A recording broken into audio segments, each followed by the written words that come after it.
Fala galera, beleza?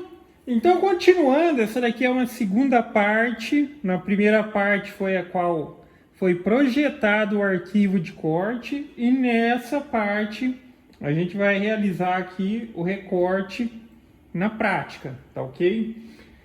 Só mencionando já no começo do vídeo, que aqui só vai ter um aspecto diferente que eu acabei esquecendo. Eu só me toquei disso na hora que eu ia gravar esse vídeo aqui, mas eu já fiz a correção. Lá naquele primeiro vídeo que no Aspire eu estou desenhando, projetando as peças e tal, a parte frontal, onde vai ter o detalhe lá e tal, eu acabei esquecendo de deixar vamos dizer, o furo embaixo por onde é tirado ali as sacolinhas. O que a gente vai fazer aqui é um puxa-saco. Para quem esteja vendo esse vídeo ao caso e não sabe o que é uma caixinha para guardar sacolinhas, essa sacolinha que a gente vai pegando em mercado.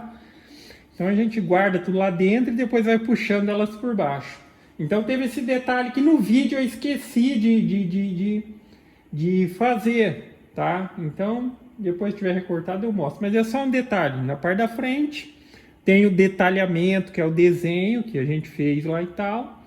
Mas embaixo deveria ter o vazado por onde você tira as sacolinhas. Mas enfim, aí aqui vamos colocar a máquina para recortar na prática. Para que fique uma referência, que sempre tem uma pessoa ou outra que está tendo o primeiro contato com o CNC. Então só mencionando que tipo assim, é uma coisa simples, tá? Às vezes quando a gente não conhece, a gente acha que é um processo mais complicado. Mas aqui só resumindo para quem está tendo o primeiro contato com o CNC Router, basicamente o processo ele funciona assim. Existem programas no quais a gente cria os arquivos de corte, programas, no caso que eu utilizo, programas como o Aspire, programas como o Articam, dá para utilizar o Google SketchUp. Nesse programa a gente desenha o nosso projeto, coloca lá as peças, e de lá vem com as informações de como a máquina deve se comportar, em que velocidade, se ela vai recortar por dentro, se ela vai recortar por fora. É tudo simples, não se assuste. Às vezes a pessoa vê e fala, não, deve ser complicado. Não é, tá?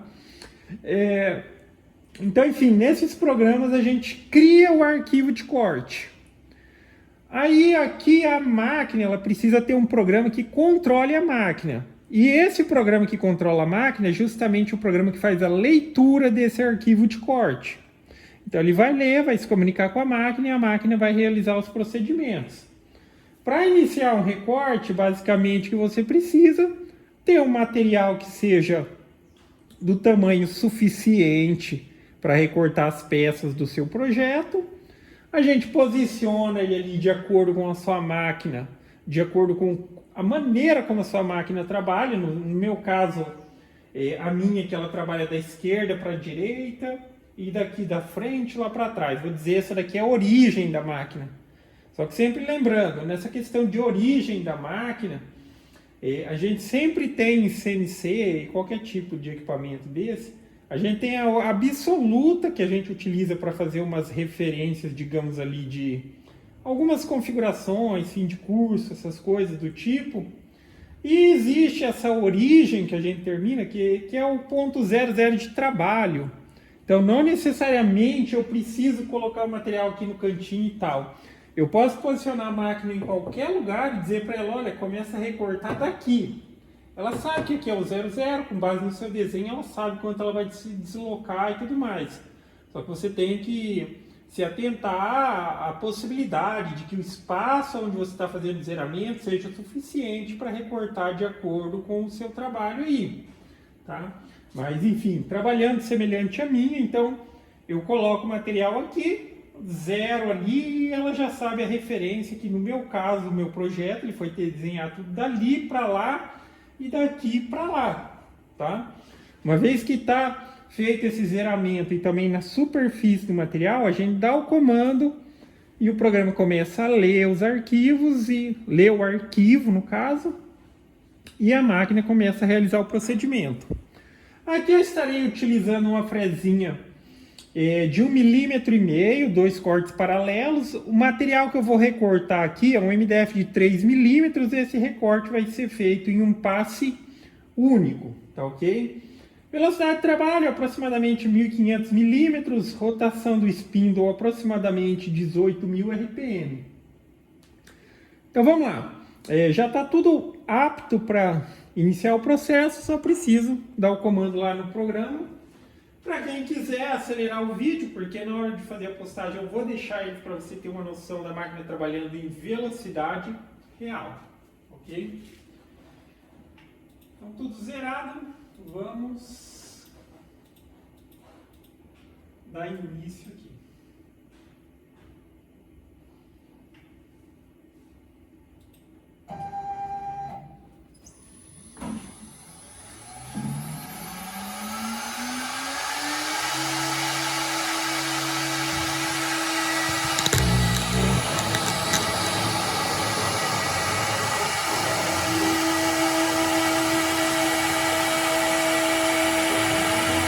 Esse primeiro recorte foi o detalhe que eu esqueci de desenhar lá no primeiro momento.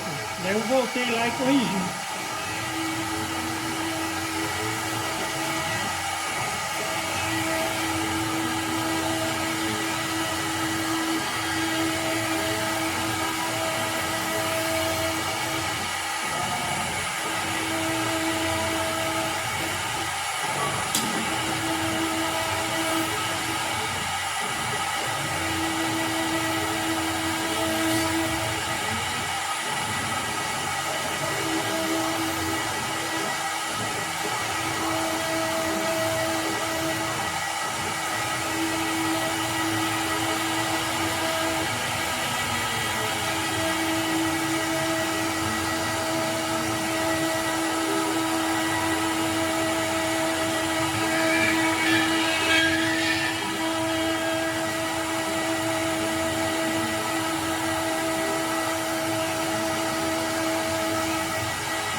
aí, galera, as peças recortadas.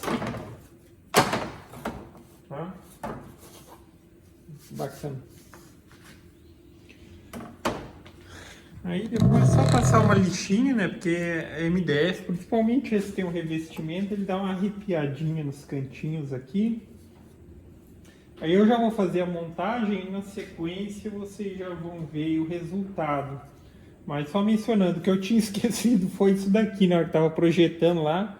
Na hora que eu fui gravar esse vídeo, daí eu fui explicar o que ia recortar, e daí eu falei, coloca, você vai colocando as coisas aqui por cima, vai tirar por baixo, daí eu lembrei, pô, esqueci de desenhar isso daqui, tá? Mas enfim, é um detalhe só. Aqui também mencionando outro ponto importante que eu mencionei lá no vídeo, isso eu mencionei, da questão de você espelhar uma peça, por mais que essa peça ela é idêntica a essa, ela é simétrica a essa, aqui a gente tem uma situação que existe um revestimento no material só de um lado. Se eu tenho duas peças exatamente idênticas a essa, então na hora de montar essas duas, ó, eu colocaria uma aqui e uma outra aqui, né? Tá? Lateral daqui e a lateral daqui. O que aconteceria? Desse lado ficaria exposto esse lado que não tem revestimento e desse lado exposto que tem o revestimento. Então na hora lá no programa você precisa desenhar uma assim e espelhar para desenhar uma assim, que é exatamente aqui, ó. Então observa, por mais que elas são peças idênticas na medida, só que observa, se eu considerar só o lado branco, ó, só o lado branco, elas são diferentes. Tá vendo? Esse é um lado, esse é outro. Então na hora de posicionar, eu vou posicionar, só que vai ficar exposto o lado branco e vai ficar exposto o lado branco. Se fosse duas idênticas a essa, olhando desse lado, teria uma de cada lado, desse lado eu veria o lado branco e desse lado o lado marronzinho. Então lembre-se, quando for essa situação tem que espelhar, desenha a peça, na hora de desenhar pode desenhar só uma, aí lá você utiliza o recurso de espelhar, para na hora que recortar aqui, a gente ter essa possibilidade, já que eu só tenho revestimento de um lado. Agora, é um MDF cru, ele não tem revestimento de nenhum dos lados, aí seria indiferente, porque a peça ela serve de um lado, serve do outro. A questão diferenciada aqui é essa questão do ter o revestimento só de um lado, tá ok? Aí eu vou montar e na sequência eu continuo aí o vídeo para finalizar. Agora continuando para finalizar o vídeo, olha que bacana que ficou, tá? E tipo assim, ela não está colada ainda, tá ok? Olha aí, só no encaixe, porque aqui é aquele encaixe folga zero, tá? Laser, quando você recorta arquivos assim, a laser ela tem uma vantagem sobre a CNC que ela automaticamente ela já consegue fazer o cantinho 90 ali, não é um problema. Na CNC, a gente precisa fazer aquela compensaçãozinha de canto, que é os filetezinhos que eu mencionei também no vídeo. Inclusive, no vídeo que a gente está criando lá, eu mostrei que o próprio site, que a gente consegue adiantar a parte de processo para desenhar a caixinha, pelo menos, ele já tem a opção de fazer o filetezinho, ele já cria o arquivo com a compensação. Mostrei que no próprio programa Aspire também tem, tá ok? A opção filete lá, você pode colocar o filetezinho de forma manual, inclusive na tampa que eu coloquei de forma manual, os filetezinhos. Mas enfim, aqui é uma caixinha ó, que está com folga zero, então pode ver que ela está folgada assim ainda, porque não está colada, ela só está encaixada. Mas óbvio, um item que nem esse precisa ser colado. Teria a opção de desenhar ela de um formato que ela dispensasse a necessidade de colagem, mas aí precisaria ser o tipo fechado aqui e tal, precisaria ser de uma outra maneira, mas dessa situação é a questão que, enfim, isso facilita muito a montagem. A gente aplica a cola aqui, monta ela, espera secar. Se utilizar o adesivo instantâneo, rapidinho ali já está seco. Mas olha aí que bacana que ficou. Aí aqui tem um rasguinho, né? A ideia é só pôr a parafusinho e bucha na parede. Passa a cabecinha dele aqui e trava. O rasgo aqui, porque a gente vai colocando aqui por cima. Olha o sisteminha da tampinha, ó. Ficou perfeito, hein? A gente faz o círculo, faz o dentezinho, considera uma margenzinha pequenininha aqui, ó. Tá com 1 milímetro de folga aqui. Também deixa um meio milímetro de folga nesse dentezinho que a gente faz. Ficou perfeito. Funciona como se fosse uma dobradicinha. Tá ok? Então é isso. Tá? E novamente, para quem em casa esteja vendo esse vídeo primeiro, tem a parte 1 que eu estou desenhando lá, só mencionando novamente, já mencionei no começo do vídeo. Só que lá, enquanto estava projetando, eu esqueci de mencionar a respeito disso daqui, ó. Tá? Se fizessem isso daqui, aí a questão que você vai colocar as sacolinhas aqui e você vai ter que pegar por aqui. Agora a ideia aqui é que você vai colocando elas por aqui, você vai puxando elas por baixo, quando precisa utilizar. Tá ok? Então é isso aí, galera. Gostou do vídeo? Dá um joinha, inscreve no canal, que em breve estarei postando mais vídeos. Falou!